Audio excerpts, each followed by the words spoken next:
자, 오늘 나누실 하나님의 말씀은 신약성경 요한복음 2장 1절에서 11절까지 저와 여러분이 한 절씩 교독합시다. 사흘째 되던 날 갈릴리 가나에 혼례가 있어 예수의 어머니도 거기 계시고 예수와 그 제자들도 혼례의 청함을 받았더니 포도주가 떨어진지라 예수의 어머니가 예수에게 이르되 저들에게 포도주가 없다 하니 예수께서 이르시되 여자여 나와 무슨 상관이 있나이까 내 때가 아직 이르지 아니하였나이다. 그의 어머니가 하인들에게 이르되 너에게 무슨 말씀을 하시든지 그대로 하라 하니라. 거기에 유대인의 정결 예식을 따라 두세 통 드는 돌 항아리 6이 놓였는지라. 예수께서 그들에게 이르시되 항아리에 물을 채우라 하신즉 아기까지 채우니 이제는 떠서 연회장에게 갖다 주라 하시매 갖다 주었더니 연회장은 물로 된 포도주를 맛보고도 어디서 났는지 알지 못하되 물 떠온 하인들은 알더라. 연회장이 신랑을 불러 말하되 사람마다 먼저 좋은 포도주를 내고 취한 후에 낮은 것을 내거늘 그대는 지금까지 좋은 포도주를 두었도다 하니라. 다 같이 읽습니다. 예수께서 이 첫 표적을 갈릴리 가나에서 행하여 그의 영광을 나타내시매 제자들이 그를 믿으니라. 오늘 우리가 살펴볼 말씀은 가나의 혼인잔치입니다. 말씀해 보니까 이 사도 요한이 말씀하기를 이 첫 표적을 갈릴리 가나에서 행하였다. 여러분, 이 굉장히 중요한 문구입니다. 자, 여러분, 이 첫 표적을 갈릴리 가나에서 행했던 이 표적은 세상 사람들도 다 알아요. 근데 우리가 지난주에 말씀드렸던 것처럼 단순히 물로 포도주를 바꾼 기적에만 초점을 두면 안 됩니다. 그것은 미러클, 초자연적인 현상에만 마음을 빼앗기시면 안 돼요. 주님께서 말씀하신 것은 표적이라는 것이에요. 표적이라는 것은 사인이라는 뜻입니다. 사인이라고 하는 것을 우리말로 표현하면 이정표, 표지판 이런 것 같습니다. 여러분 10여 년 전만 해도 여러분들이 광주나 부산, 대전을 내려갈 때 혹은 친정집을 찾아갈 때 다 지도를 펴놓고 어느 IC를 통과해서 어떤 표지판을 보고 갈지를 머릿속에 다 넣고 갔어요. 그때는 참 사람들이 똑똑했는데 내비게이션이 오고 나니까 내비게이션을 의지해서 가다가 딴 데로 가는 경우도 많이 있습니다. 자, 여러분, 우리가 어디를 갈 때 목적지를 놓치면은 다시 돌아가면 되는데 인생은 그렇지가 않아요. 불교에서 우리 인생을 윤회전생이라고 이야기를 합니다. 그래서 내가 다음 세상에 또 다른 것으로 태어난다니까 어쩌면 이 윤회전생이라는 가치관은 우리 인간으로 하여금 굉장히 책임감을 없이 하는 그럴 수가 있어요. 그러나 성경에서 기록한 이야기는 뭡니까? 우리 인간은 한 번 태어나서 죽음이 있고 죽음이 끝나면은 어떤 사람은 영생으로 어떤 사람은 영벌로 가는, 그래서 기독교적인 세계관을 직선적인 역사관이라고 합니다. 다시 돌아오지 않는 것이에요. 그래서 여러분, 우리의 인생은 한 번뿐입니다. 한 번뿐이기 때문에 허투루 살아서 안 돼요. 여러분, 낭비해서도 안 됩니다. 아멘이 컸으면 제가 설교를 좀 더 줄이려고 했는데 오늘 그래도 이 말씀에도 집중하셔야 돼요. 여러분, 예배를 제대로 드리지 못하고 말씀에 귀를 기울이지 못하는 이 시간 속에 여러분들이 흩어져서 개인의 경건을 힘쓴다? 저는 그렇게 믿지 않아요. 하나님께 드리는 우리가 공동체 예배에 전심으로 드리는 자들이 각자의 삶 속에서도 하나님께 개인의 영성을 회복하여 싸울 수 있다고 봅니다. 그래서 여러분, 지금은 영적 전투의 시간이에요. 마음과 생각을 흩었던 것들을 모으셔야 됩니다. 그래서 주님이 말씀하시는 사인, 표적이 뭔지를 오늘 말씀을 통해서 보셨으면 좋겠어요. 자, 1절 말씀 보면 이렇게 시작이 됩니다.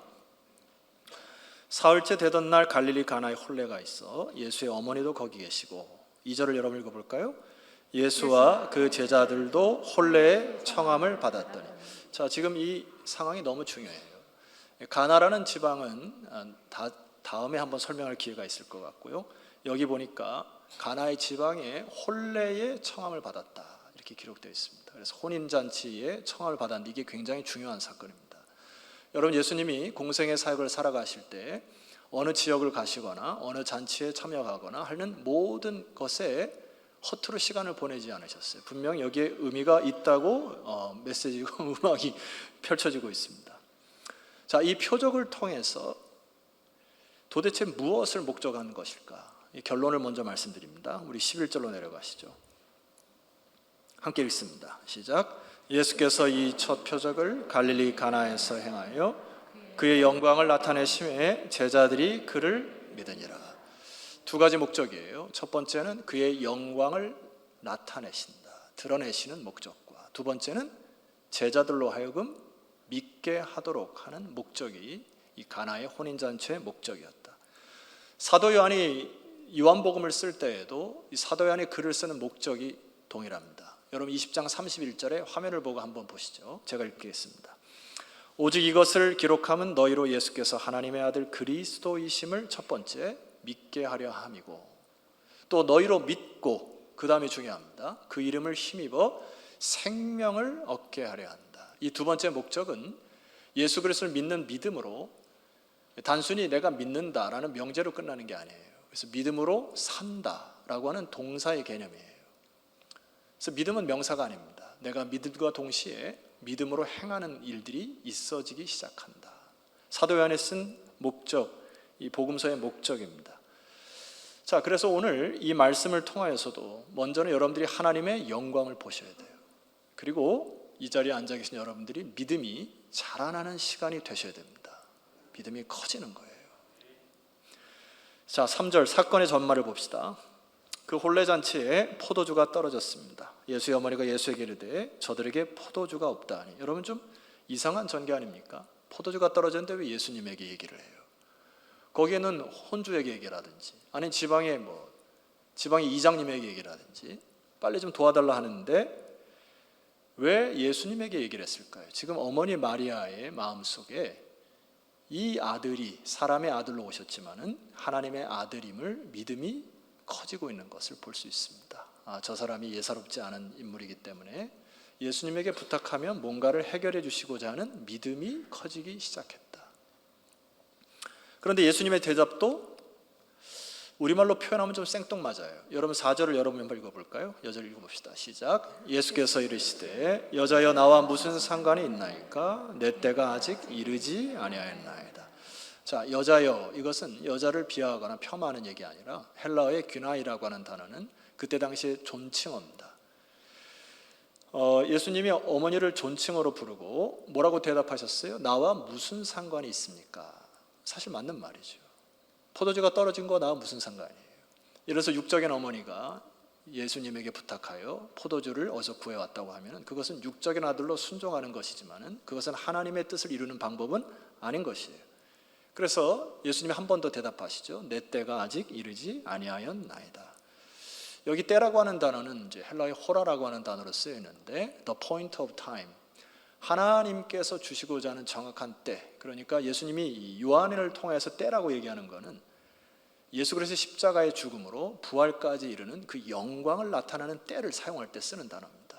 그러니까 아직 내가 하나님의 아들임을 드러낼 시기가 아직은 안 되었습니다. 이렇게 얘기하는 거겠죠. 그런데 예수님의 어머니는 쉽게 포기하지 않아요. 5절 말씀 봅시다. 그의 어머니가 하인들에게 이르되 너희에게 무슨 말씀을 하시든지 그대로 하라. 사실 여러분 예수님이 이제 그 정도 얘기했으면 어머니가 좀 접어도 될 것 같은데 접질 않아요. 그리고 약간 무모한 듯이 예수님이 말씀하시는 대로 그대로 하면 뭔가 될 것이다. 뭔가 여러분 뭐가 보여요? 믿음의 싹이 보이지 않습니까? 그래서 제가 이 말씀을 준비하다가 이 마리아에게서 이제 딱 떠오르는 단어가 있었어요. 그것이 작은 불꽃이라고 하는 단어입니다. 제가 청소년 때 중학교 1학년 때를 기억이 돼요. 아마 그때 복음성가가 처음 이것이 나왔던 것 같고 중학교 3학년인 누나가 피아노로 이것을 치는데 너무 매료가 돼가지고 수련회를 준비하는데 이런 복음성가예요. 작은 불꽃 하나가 큰 불을 일으키어. 아세요? 네, 찬송은 같이 안 할 겁니다. 근데 그때 마음속에 수련회를 통해서 야 그거구나. 작은 불꽃 하나가 큰 불을 일으키는 거구나. 우리의 믿음의 작은 불꽃이 되어야 되겠다. 막 그렇게 기도했던 기억이 납니다. 오늘 여기에 마리아의 이 믿음의 언어와 행동은 작은 불꽃이 돼요. 여러분 마리아는 흠없는 어머니가 아닙니다. 마리아를 숭상해서는 안 돼요. 마리아도 똑같은 인간이에요. 믿음을, 예수 그리스도를 믿는 믿음의 사람으로, 그도 인간으로 하나님의 아들을 믿는 믿음으로 나가는 거죠. 가톨릭에서 얘기하는 그런 것과 좀 다릅니다. 그래서 마리아도 믿음의 반응을 보기 시작해요. 작은 불꽃 하나가 예수님의 마음을 움직이기 시작하는 것입니다. 이때 예수님이 아주 독특한 방법을 취하세요. 여러분, 이 가나의 혼인잔치에 있어서 이 6절 말씀을 이해하지 못하면 정확히 이해할 수가 없습니다. 여러분, 6절을 우리 함께 읽어보도록 할게요. 6절입니다. 시작.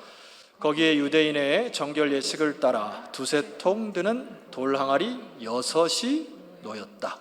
여러분, 볼펜을 갖고 계신 분들은 정결 예식을 따라 이렇게 줄을 그으시면 되겠어요. 자, 유대인의 정결 예식을 따라 혼인잔치에 온 사람들이 그 정결 예식을 따라 물을 다 소진한 것이죠. 씻고 혼인 예식에 들어온 상황이어서 돌 항아리에 물이 하나도 없는 상황입니다. 이해가 가시죠? 자, 이 정결 예식이 도대체 무엇일까? 마가복음 7장에 보니까 여러 가지 이 정결 예식의 의식이 있습니다. 화면을 보시죠. 바리새인들과 모든 유대인들은 장로들의 전통을 지키어 손을 씻지 않고서는 음식을 먹지 않은 정결 예식을 행했고, 두 번째, 또 시장에서 돌아와서도 물을 뿌리지 않고서는 먹지 아니했고. 시장에서 돌아오면서 왜 정결 예식을 합니까? 시장에서 부정하다는 동물들을 만났을 경우에, 접했을 경우에 그것을 정결 예식을 통해 씻어버리고, 그 외에도 여러 가지를 지키러 오는 것이 있었다. 그래서 잔과 주발과 녹그릇을 뭐 했다고요? 씻었어요. 그러니까 이 사람들은, 유대인들은 죄로 인하여 레위기에 부정한 것들을 접했을 경우에 집으로 돌아오거나 음식을 먹을 때 항상 씻어서 정결케 하는 것을 습관으로 삼아 혼인 예식에 올 때도 수많은 사람이 올 때 정결 예식을 하고 들어와서 그 예식을 참여하는 것이죠. 근데 여러분, 이상한 사건이 벌어지죠. 7절 말씀 보세요. 예수께서 그들에게 이르시되 항아리에 물을 채우라 하신즉 아기까지 채웠습니다. 저는 여기 부분이 좀 이상했어요. 여러분, 왜 예수님이 항아리에다 물을 채우라 했을까요? 우리 예수님은 물 위를 걸어가시는 기적을 일으키시는 능력의 주님임을 믿습니까? 물이 없어도 하실 수 있어요. 예를 들어서 포도주가 있게 하라 하든지, 아니면 우물을, 옆에 있는 우물에서 떠다가 포도주로 사용해라 할 수도 있어요. 제가 기발한 아이디어 하나를 생각했습니다. 아프리카에서 한참 우리나라가 이제 세계 OECD의 성장한 개발도상국 중에 으뜸이 되니까 아프리카 사람들이 많이 우리나라를 방문했답니다. 이건 제가 들은 얘기예요. 믿거나 말거나. 우리나라에 오면서 참 희한한 게 뭐냐니까, 집안마다 수도꼭지에 이렇게 수도꼭지만 틀면 수도꼭지에 물이 나오니까 아프리카 사람들이 집에 돌아가다 다 수도꼭지를 사갔다는 얘기가 있어요. 수도꼭지만 틀면 물이 나오는 거로 생각을 한 거예요.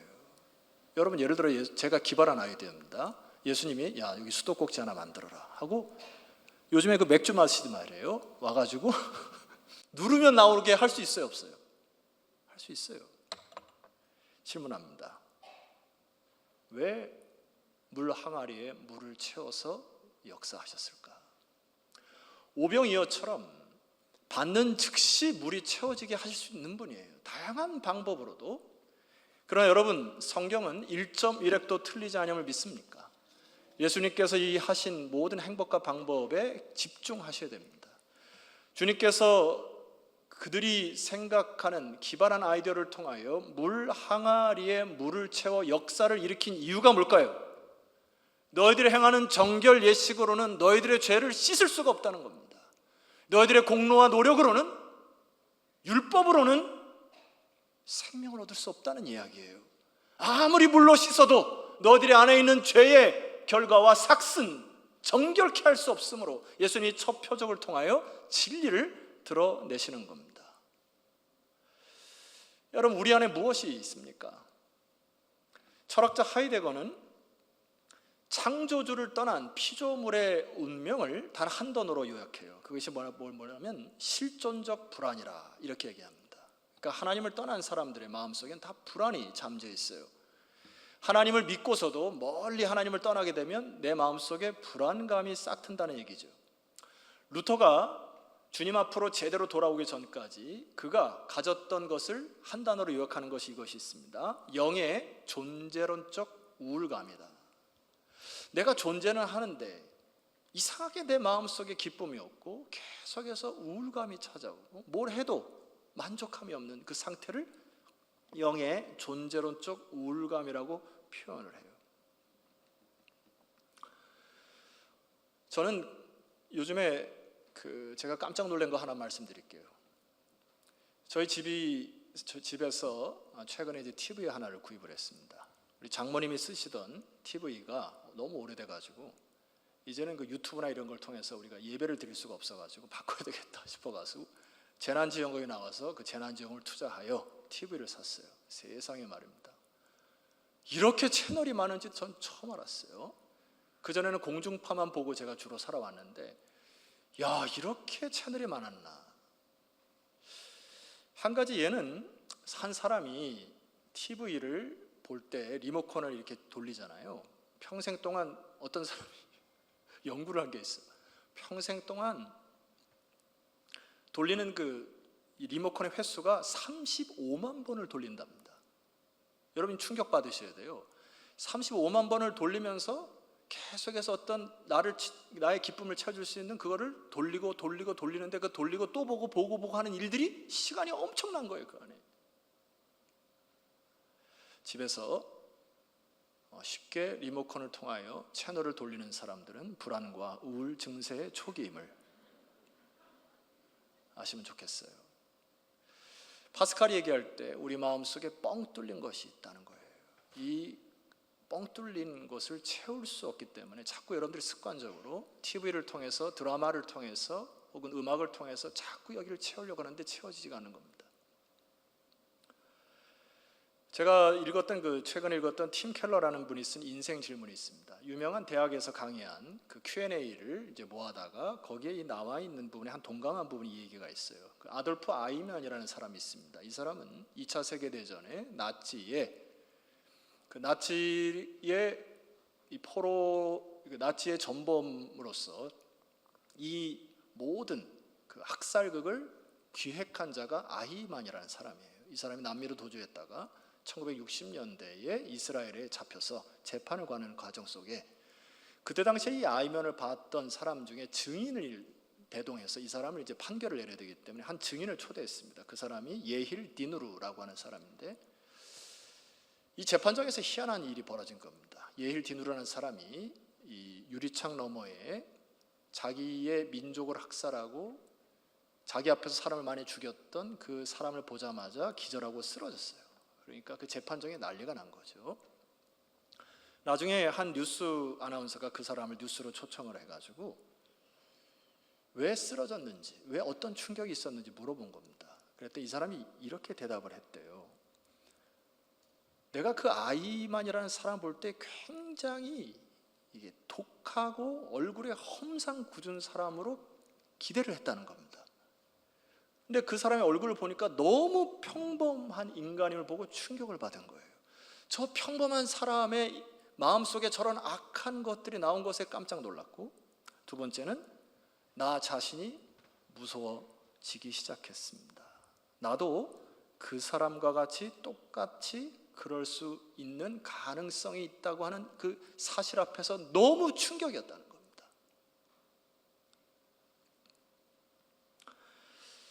여러분, 한 주간 동안에 여러분 어떻게 삶을 사셨어요?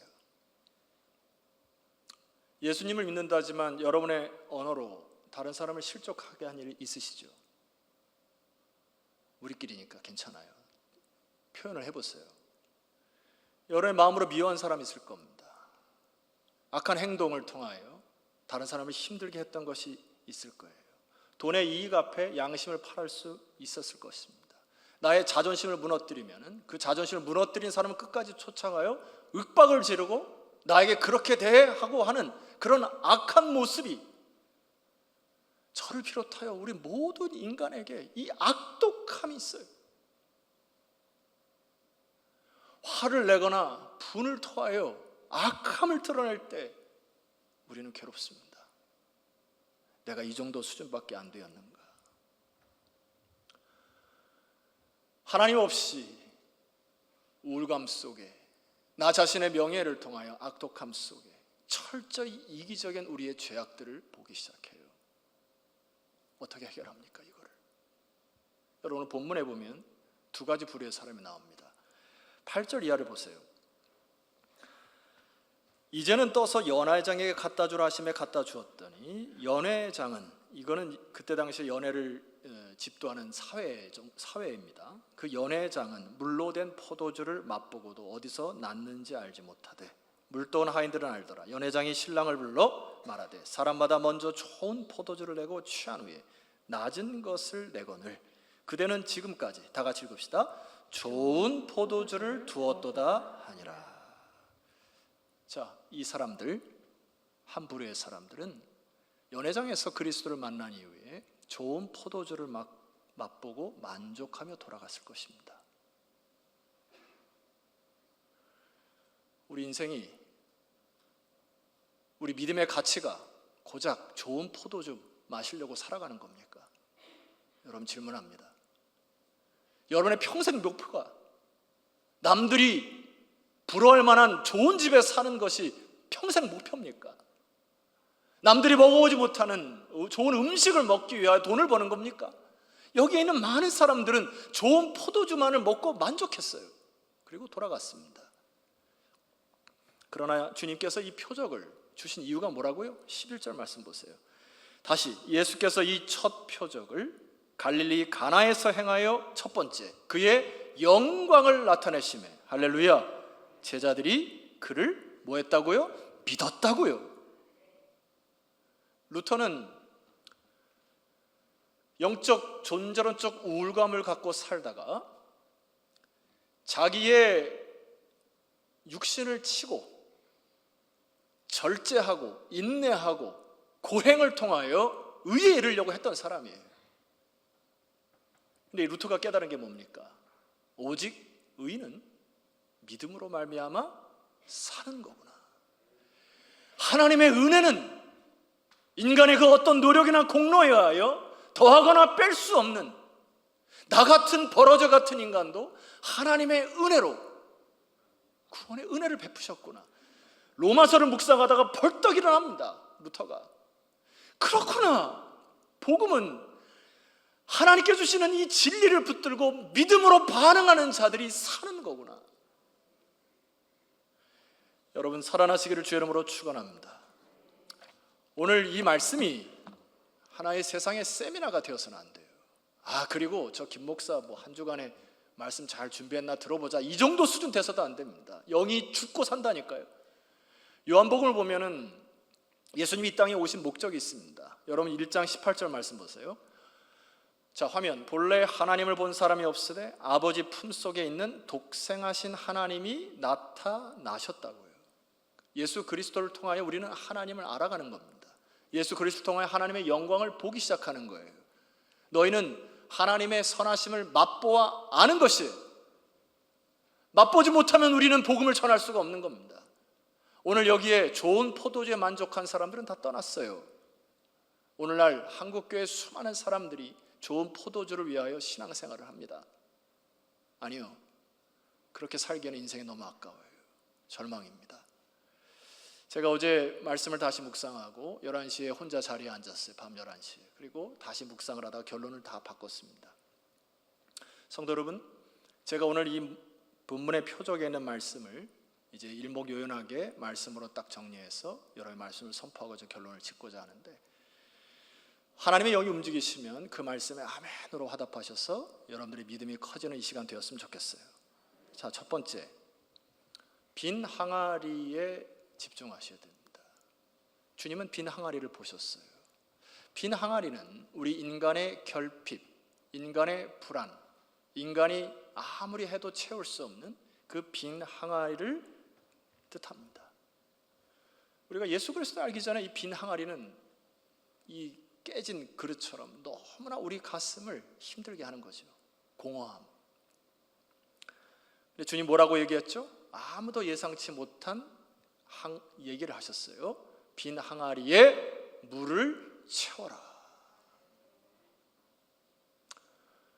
주님께서 새로운 길을 말씀하십니다. 보세요. 히브리서 10장 20절 선포합니다. 같이 선포합니다. 시작. 그 길은 우리를 위하여 휘장 가운데로 열어놓으신 새로운 살 길이요 휘장은 곧 그의 육체니라. 첫 표적을 통하여 주님께서 살 길을 주시는 것입니다. 두 번째, 주님은 빈 항아리에 물을 채워서 그 물을 포도주로 바꾸시는 능력의 주님이심을 나타내시는 거예요. 주님에 의하여 모든 것이 새롭게 변한다고 하는 메시지입니다. 이 포도주라고 하는 것은 주님이 요한복음 6장에 다시 설명을 하세요. 요한복음 6장 53절 예수께서 이르시되 내가 진실로 진실로 너에게 이르노니 인자의 살을 먹지 아니하고 인자의 피를 마시지 아니하면 너희 속에 생명이 없느니라. 이미 예수님은 마지막 성만찬을 통하여 가나의 혼인잔치에 물로 포도주를 바꾸신 그 포도주가 예수님의 피임을 드러내신 증거입니다. 54절 내 살을 먹고 내 피를 마시는 자는 영생을 가지고 마지막 날에 내가 그를 다시 뭐하리니? 살리리니. 주님 안에 우리는 다시 새롭게 살아날 줄 믿습니다. 말씀을 또 선포하셔야 돼요. 고린도후서 5장 17절 그런즉 누구든지 그리스도 안에 있으면 새로운 피조물이라 이전 것은 지나갔으니 보라 새 것이 되는 것입니다. 그리스도 안에 있으면 누구든지 물과 같이 빈 항아리였던 여러분들이 채워지기 시작하고 그 물이 포도주로 바뀌듯이 여러분이 있는 모든 상함, 아픔과 갈등들이 치료되는 것이죠. 여러분, 죄라는 것은 여러분 쉽게 죄를 짓거나 죄를 방치하면 안 됩니다. 죄는 반드시 대가를 치르게 돼 있어요. 예를 들어 부부간의 갈등이나 형제간의 갈등이나 혹은 이러한 말로 실수했을 때 여러분 어떻게 회복됩니까? 정확히 말을 해야 돼요. 내가 이 부분에 내가 실수했고 정말 미안했고 용서를 구한다 할 때 비로소 죄가 풀어지잖아요. 다른 사람에게 상해를 입히고 다른 사람을 힘들게 하고 물질적인 아픔을 겪게 하는 것들도 가서 용서를 구하고 그 대가를 치러야만 해결이 되는 것이죠. 이것이 죄의 속성이에요. 온 인류들이 죄를 지어서 속에 있는 우울함, 불안함, 갈등, 죽음의 공포로 살아갑니다. 주님이 그것을 아셨어요. 그래서 대가를 치시기로 결정하신 것이 십자가입니다. 십자가를 지셔서 우리에게 말씀하신 거예요. 그런즉 누구든지 십자가를 믿고 그리스도를 믿는 자들에게는 새로운 피조물이 되어 복음이 뭡니까? 새로워진다고요. 계속 얘기하잖아요. 세 번째, 주님은 이 첫 표적을 가나에서 왜 혼인잔치를 사용하여 말씀하셨을까? 질문합니다. 왜 첫 표적을 혼인잔치를 사용하셔서 말씀하셨을까? 저의 질문이에요. 대답해 봐야죠. 창세기 3장에 보면 인류가 죄를 짓고서 현상이 나타납니다. 하나님과의 관계가 끊어져요. 그리고 부부간의 관계가 끊어집니다. 아담과 하와의 샬롬이 없어져요. 서로 손가락질을 하고 비난하기 시작합니다. 죄가 들어오니까 샬롬, 질서가 깨져요. 주님이 이 혼인잔치를 통하여 뭘 말씀하실까요?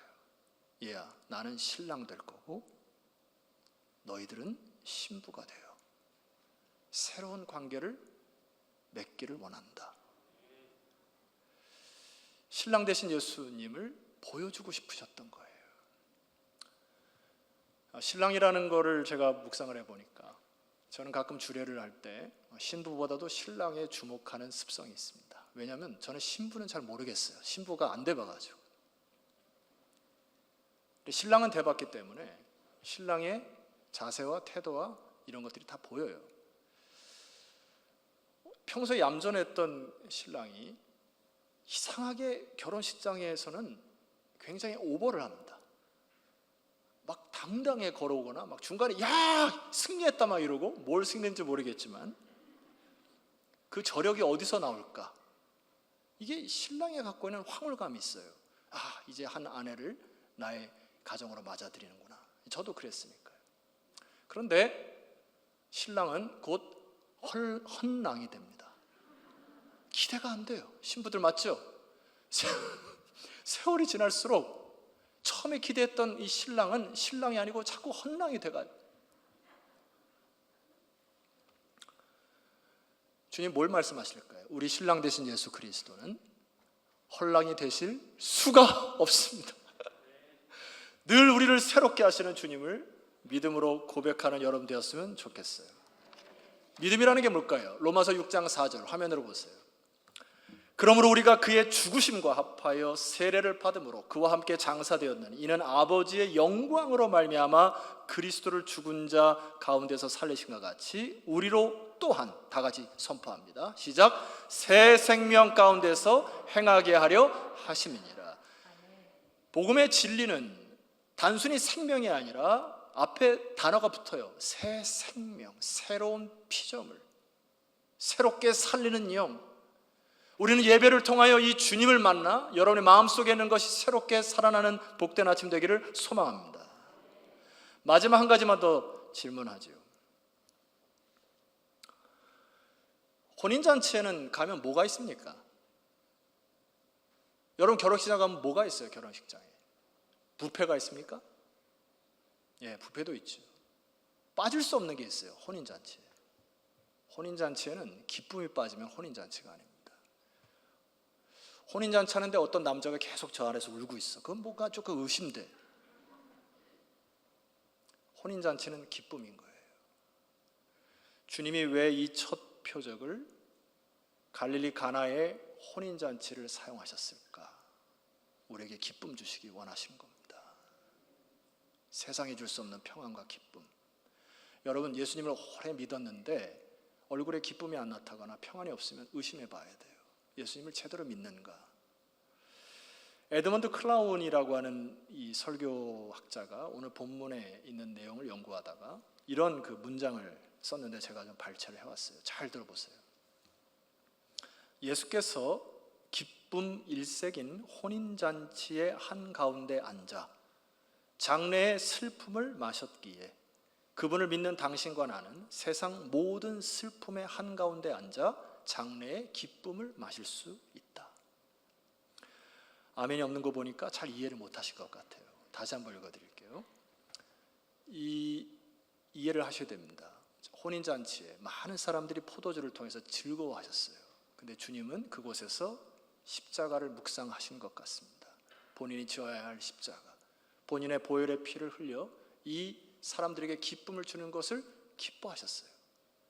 이것은 역설이거든요. 다시 읽어드리겠습니다. 예수께서 기쁨 일색인 혼인잔치의 한가운데 앉아 장래의 슬픔을 마셨기에, 주님이 미리 슬픔을 다 짊어지셨기에 오늘 그분을 믿는 당신과 나는 세상 모든 슬픔의 한가운데 앉아서 장래의 기쁨을 마실 수 있다. 예배는 내 생각과 판단으로 예배드리는 게 아닙니다. 말씀에 의지하여 소망을 보는 거예요. 청년기 시절에, 청소년기 시절에 우리 시대의 남자들의 로망인 여자가 하나 있었습니다. 그게 마를린 먼로라고 하는 여인이에요. 아마 남자들이 책받침에다가 이 여인을 하나씩은 다 갖고 다녔을 거예요. 이 여인이 36세에 캘리포니아에 있는 자기 별장에서 죽습니다. 결과적으로는 자살로 추정이 돼요. 많은 약품들이 옆에 쌓여 있었기 때문에. 그 여인이 지인들에게서 많은 남자들의 로망으로 눈총을 받았지만 늘 입버릇처럼 얘기했던 것이 세상 인생이 의미 없다, 가치 없다, 부질없다. 그 억만장자가, 그 수많은 남자들의 시선을 받는 여자가 가슴에 뻥 뚫린, 채울 수 없어서, 이 뚫린 가슴을 채울 수 없어. 인간의 명예와 돈으로 채우려고 했지만 안 되는 거예요. 기쁨이 사라지면 우울증으로 생을 마감합니다. 이 여인도 안타깝게도 좋은 포도주로 만족하고 인생을 마감해요. 얼마나 불행합니까? 여러분, 네 번째 여러분 부탁드려요. 자리에서 일어나서 이 말씀을 선포하고 자리에서 일어납시다. 요한계시록 21장 1절.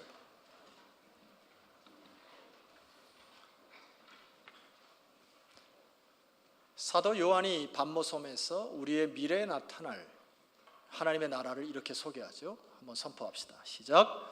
또 내가 새 하늘과 새 땅을 보니 처음 하늘과 처음 땅이 없어졌고 바다도 다시 있지 않더라. 주목하세요. 주님께서는 우리를 위하여 새 하늘과 새 땅을 준비하셨습니다. 그걸 보셔야죠. 2절. 또 내가 보매 거룩한 성 새 예루살렘이 하나님께로부터 하늘에서 내려오니 그 준비한 것이 신부가 남편을 위하여 단장한 것 같더라. 우리는 죽으면 죽음으로 끝이 나는 게 아니에요. 믿음으로 주님 품에 안기고 새 하늘과 새 땅에서 영원히 살아갈 존재들이십니다. 5절. 보좌에 앉으신 이가 이르시되 보라 내가 만물을 새롭게 하노라. 마지막 그날에 이 세상에 있는 장애, 이 세상에 있는 갈등, 아픔, 상처, 죽음 모든 것을 주께서 새롭게 하는 마지막 날 주님의 장중에 다 있는 것입니다. 성도 여러분 기뻐하십시오. 주님 곧 오실 겁니다. 이 세상에 마음 빼앗기지 마세요. 세상 사람 뭐라 해도 이 진리 붙들고 우리 주일날만큼은 오셔서 기뻐하고 서로 위로하고 평안하고 뭐 좀 마음에 안 들지라도 주님 안에서 좀 용서하시고 아멘이시죠? 내려가실 때도 마스크 꼭 끼시고 손 세정제 하시고 이거 하시면서 한 주간 승리해라 하고 위로하고 격려하는 믿음의 공동체 되시기를 소망합니다. 가나의 혼인잔치가 천국잔치로 바뀔 것입니다. 오늘 우리가 하나님께 드린 예배의 잔치가 천국의 환영잔치로 바뀌실 거예요. 여러분 오늘 말씀대로 여러분의 믿음이 성장하셔야 합니다. 이 믿음 하나 붙들고 우리에 있는 갈등, 분열, 상함, 아픔들을 다 뒤로하고 연합하여 하나님의 영광스러운 나라를 이뤄가는 그런 믿음의 공동체 되게 해달라고 다 같이 우리 합심하여 하나님 앞에 기도하며 나아가도록 하겠습니다. 기도하겠습니다.